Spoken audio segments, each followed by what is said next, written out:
Hi there, it's Nina. In today's video, tuturuan ko po kayo ngayon kung paano mag-install ng fonts sa Phonto. So first, kailangan nyo po munang mag-install or mag-download ng app na Phonto.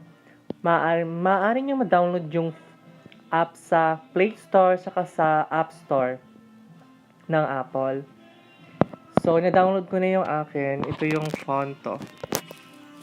So, after nyo ma-download or ma-install yung Phonto, pumunta po kayo sa site na The Font. So, yung akin, kanina ko pa siya na puntahan. So, i-search ko ulit din siya. The Font. So, punta kayo sa sa site na The Font. Then, after nyo pumunta ng site ng The Font, so, nandito na tayo sa site ng The Font, pipili tayo ng font na gusto nating i-install sa ating app na Phonto.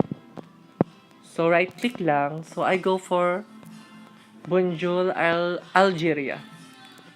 So, click nyo lang yung download dito sa my right side.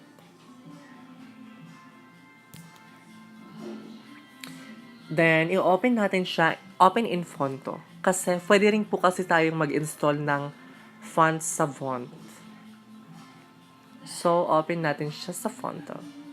So, after natin i-open siya, install.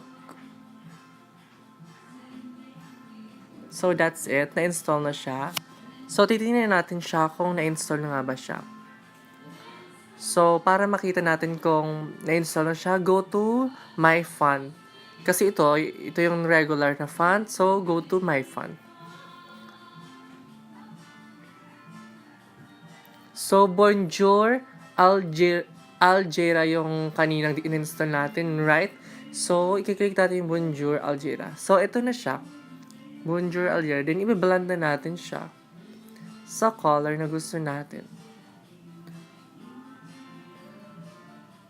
So, that's it. Po. Ito na po yung pag-install na font sa font. Sana nakatulong yung tutorial na ito in some way sa inyo sa mga nagbabalak na gumawa ng thumbnail or sa paggawa ng thumbnail.